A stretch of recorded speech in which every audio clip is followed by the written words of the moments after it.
இன்னைக்கு இருக்கிற போலீஸ்காரன் உனக்கு யோசிக்க தெரியலையா? நீயும் நாளைக்கு இதே மாதிரி ஆயுள் தண்டனை போடும் குடும்பம் ரோட்டில் நிற்குமே, அடிக்கலாமா? அடிக்கிறதுக்கு உனக்கு எந்த அதிகாரம்? ஒரு உயிரை கொட்டுறதுக்கு எவன் உனக்கு அதிகாரம் கொடுத்தது? சட்டத்தை படிச்சிருக்கியா? ஜெயிலில் வந்து வாழ்நாள் முழுவதும் இருக்கணும்னு உனக்கு தெரியாதா? மேலதிகாரி சொல்றானா அடிச்சுட்டு போயிடுவியா? மேலதிகாரி போன்ல இருந்து சொல்றான், அடிக்கிறவன் ஜெயிலுக்கு போறான், போன்ல சொன்ன மேலதிகாரி தப்பிச்சுக்கிறான். இதுதான் காவல்துறையா? போய் பாருங்க.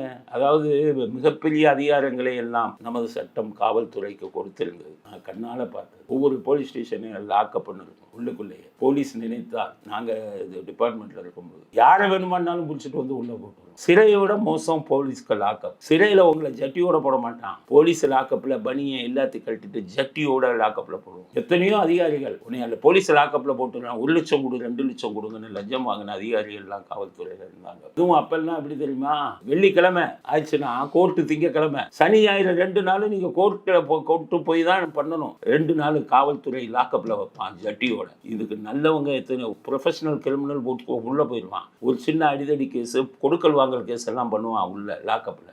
1 லட்சம் 2 லட்சம் வாங்கிட்டு. இந்த அநியாய அக்கிரமம் எவ்வளோ நாளாக நடந்தது தெரியுமா? கடைசி கடவுள் வந்து இது போட்டான் உங்களுக்கு கடிவாளம். சுப்ரீம் கோர்ட் சொன்னான் லாக்கப்பெல்லாம் மூடுறான்னா. போலீஸ் லாக்கப்ப மூடுன்னு ஏன் சொன்னா சுப்ரீம் கோர்ட்டு? உனக்கு கொடுத்த அதிகாரத்தை உனக்கு பயன்படுத்த தெரியல. தப்பா பயன்படுத்தி சட்டத்துக்கு மீறி அப்பாவிகள் எல்லாம் ஜட்டியோட போட்டல, அந்த பாவம் உன்னுடைய அதிகாரம் போயிடுச்சு.